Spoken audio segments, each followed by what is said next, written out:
We say we hate sugar. We blame it for weight gain, energy crashes, even chronic disease. And yet, we keep eating it in our morning latte, our salad dressing, even our healthy granola bowl. Sugar isn't just in candy, it's hiding everywhere. So the real question isn't just is sugar bad?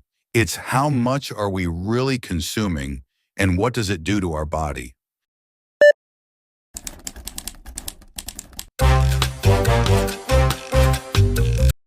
So, what is sugar, really?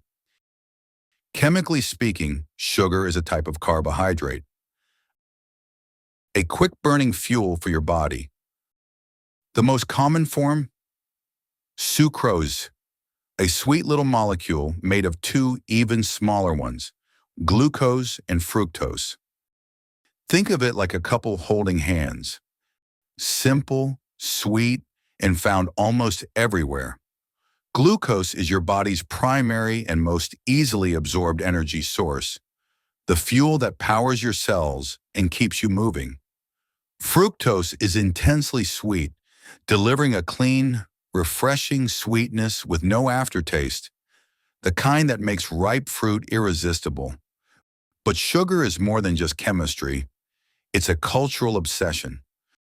For centuries, humans have craved it, traded it, even fought over it. From ancient honey rituals to colonial sugar plantations that reshaped economies, sweetness has always held power. And today, sugar is still everywhere. Birthdays, holidays, first dates, in comfort food. Memories wrapped in sweetness. But not all sugars are the same. Natural sugars are found in whole foods like fruit, vegetables, dairy, and honey, bundled with fiber, vitamins, and other nutrients. Added sugars, on the other hand, those are the extra doses manufacturers mix into processed foods, not for nutrition, but for taste and to keep you coming back. Most of the sugar we eat today comes from sugar cane, sugar beets, or corn, stripped down, refined, and pumped into everything from soda to salad dressing. So when we talk about sugar, we're not just talking about a molecule. We're talking about something that's shaped our bodies, our economies, and our emotional lives. Here's the sneaky part. When we think of sugar, we picture the usual suspects: cookies, cakes, candy. But the truth? Sugar's hiding in plain sight, in foods you'd never expect. That healthy yogurt in your fridge, it might have more sugar than a scoop of ice cream. Even your salad dressing, pasta sauce, ketchup, all loaded with sugar. Why? Because sugar doesn't just sweeten, it balances acidity in sauces. It feeds yeast in bread. And most importantly, it makes processed foods last longer.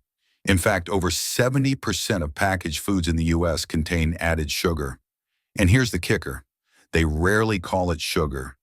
Instead, you'll see a parade of aliases: fructose, maltose, dextrose, agave nectar, glucose solids. There are over 60 different names for added sugar on food labels. Why so many? Because ingredients are listed in descending order by weight. If sugar appeared near the top, you'd notice. So manufacturers spread it out under different names, making it look like sugar isn't a main ingredient. But when you add it all up, that healthy breakfast cereal sometimes has more sugar than a slice of chocolate cake. Even so-called natural products can be sugar bombs. Don't be fooled by wholesome-sounding words like organic brown rice syrup or evaporated cane juice. Sugar hides behind a lot of innocent-sounding names. Here's a quick trick. If the ingredient ends in -ose, like glucose, sucrose, or fructose, chances are it's sugar in disguise. And the result? Most of us eat way more sugar than we realize, even if we're avoiding dessert. Now that you've seen how tricky these labels can get, it really helps to know the sugar names they hide behind. We've put together a free list for you. Check the link in the description.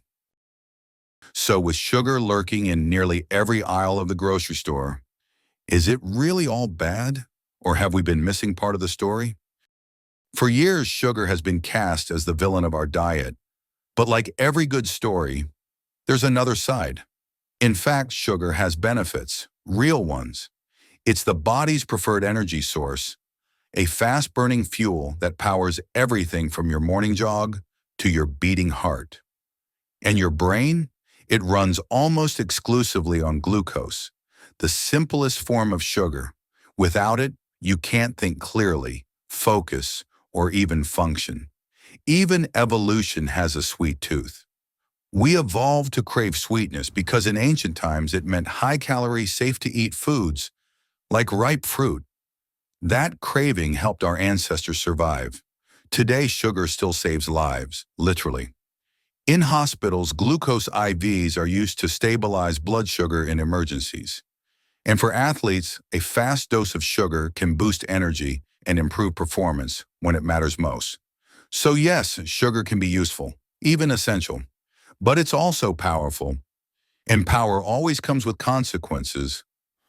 Next, let's look at what actually happens when sugar enters your body. When we eat something sugary, a cookie, a soda, even white bread, our body gets to work right away. The digestive system quickly breaks it down into glucose, the primary fuel that keeps our cells running. That glucose enters the bloodstream, and here's where insulin steps in. Insulin is a hormone made by the pancreas, and you can think of it like a key. It unlocks the doors of your cells, letting glucose move inside where it's used to create energy. In a healthy system, this whole process runs smoothly.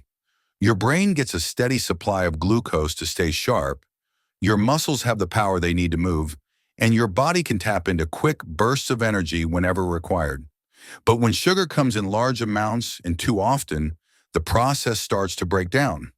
The body has to manage more glucose than it was designed to handle, and that's where the real trouble begins. Constantly flooding the body with added sugars forces the pancreas to release more and more insulin. At first, this keeps blood sugar under control, but over time, cells stop responding effectively. This is called insulin resistance, and it's one of the main drivers of type 2 diabetes.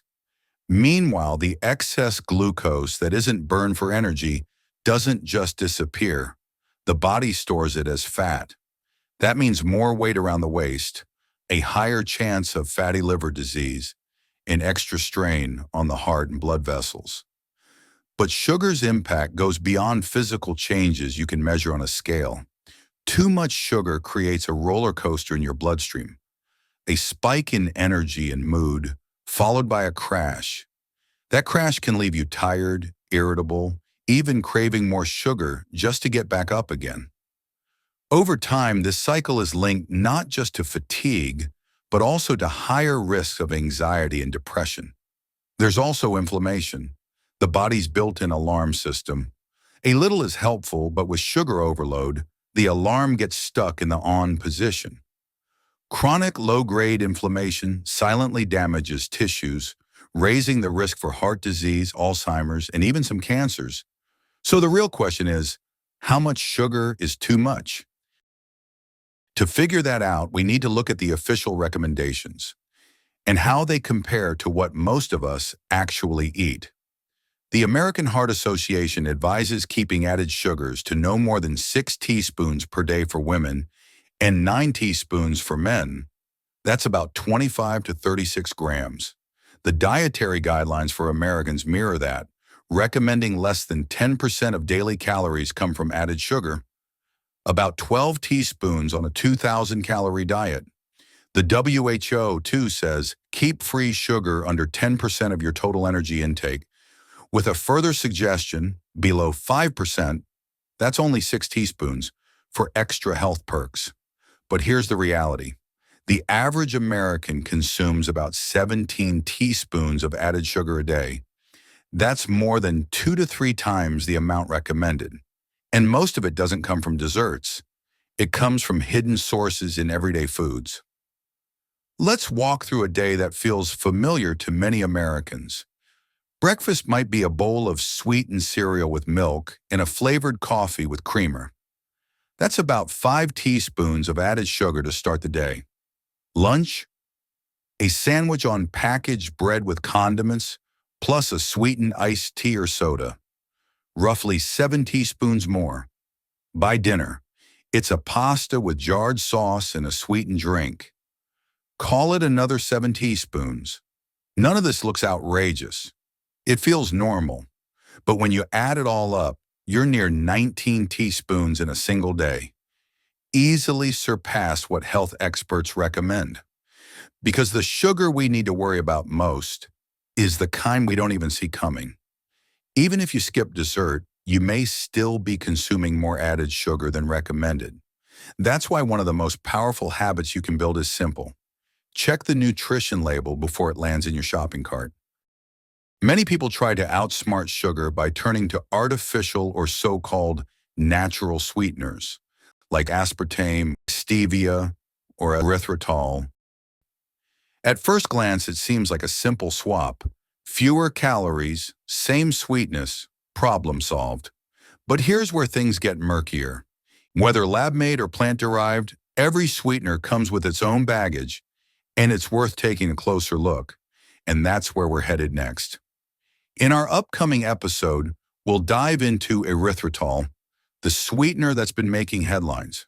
What do we really know about its effects, and are there any risks to be aware of? If that sounds like a question worth answering, make sure to subscribe so you don't miss it. And give this video a like to help more people uncover the truth about what's really in their food. This is the hidden ingredient, uncovering what the labels don't tell you. Stay curious, stay healthy, and we'll see you in the next one.